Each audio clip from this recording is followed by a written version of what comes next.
Olá, você já se perguntou o que acontece dentro do nosso corpo com a comida? No vídeo de hoje vamos aprender um pouco sobre o sistema digestório.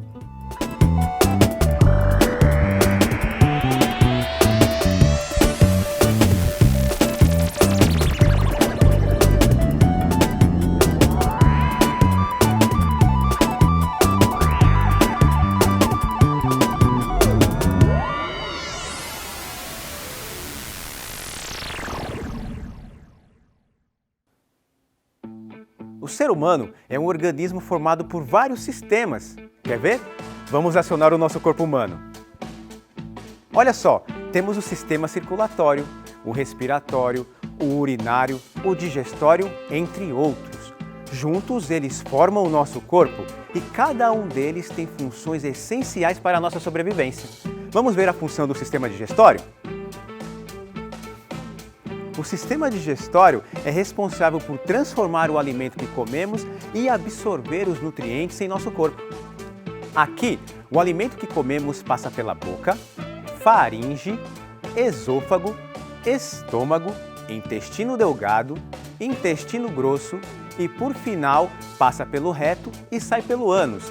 Ainda tem o pâncreas, que libera hormônios para controlar a quantidade de açúcar no sangue, e a vesícula biliar, que armazena enzimas usadas na digestão. E olha só que interessante, quando ingerimos, a comida é atraente, cheirosa e nos faz até salivar. Já quando sai do nosso corpo, muda a cor, o odor e a forma. Mas o que será que acontece aqui dentro com a comida?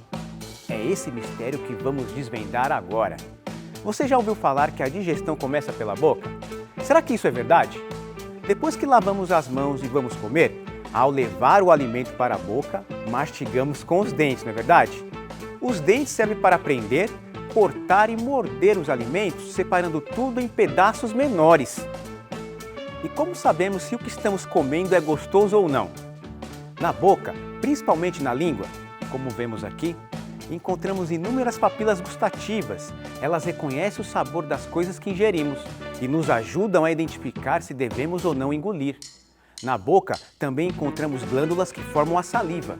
A saliva tem a função de molhar e ingerir alguns alimentos. Isso porque nela encontramos enzimas digestivas que quebram os alimentos que comemos em partículas menores. Você viu quantos processos? Podemos afirmar que sim, a digestão começa pela boca. E para ajudar nesse processo, é muito importante mastigar bastante os alimentos e comer com calma. O alimento mastigado vira o bolo alimentar. Agora, a língua ajuda a engolir o alimento para chegar até a faringe. Nesse caminho, tem uma cartilagem que ajuda a comida a ir para o lugar certo e não entrar nas vias respiratórias. Quando isso não funciona bem, a gente se engasga e é horrível, não é mesmo? Aí, o bolo alimentar continua o seu caminho e cai no esôfago. Esse órgão faz movimentos peristálticos, que são movimentos involuntários que o nosso corpo faz para empurrar a comida.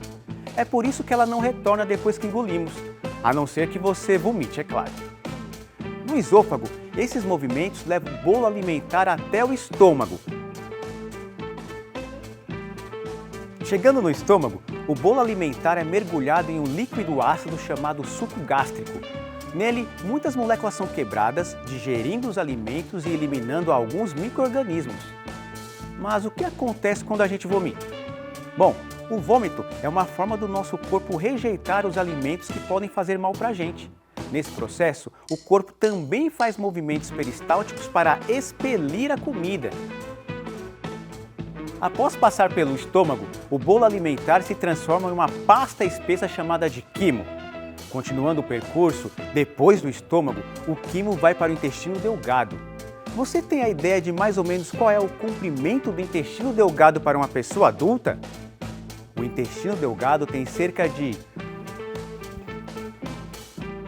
5 metros. Depois, o quimo passa por todo o intestino e nele são secretadas substâncias pela vesícula biliar e pelo pâncreas.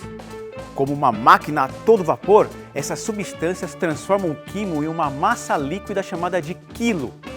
No intestino delgado é onde os nutrientes dos alimentos são absorvidos. É o fígado que distribui os nutrientes pelo nosso corpo, transformando-se em energia. Uma das funções do fígado é filtrar coisas que prejudicam o nosso corpo. E o fígado não é um órgão, e sim uma glândula, a maior glândula do nosso corpo. E vamos voltar para os movimentos peristálticos. Eles vão levando o quilo pelo intestino delgado até chegar no intestino grosso, que absorve a água e os líquidos secretados da digestão. Por final, ainda no intestino grosso são formadas as fezes, que desce pelo reto e sai pelo ânus, que é o buraquinho que sai o cocô. E durante esse processo, é importante que o cocô esteja lubrificado. Para isso, devemos lembrar de tomar água e ingerir as fibras dos vegetais, pois elas absorvem a água, deixando o cocô mais macio e mais fácil de sair. Então, eu vou te dar uma dica. Quando você tiver dificuldade de ir ao banheiro, beba bastante água. Assim acabamos essa longa viagem que os alimentos fazem pelo nosso corpo. No início, o alimento é digerido. Em seguida, os nutrientes são absorvidos pelo organismo e o restante é eliminado pelo nosso corpo. E aí, você gostou dessa aventura? Então continue esse desafio e até a próxima!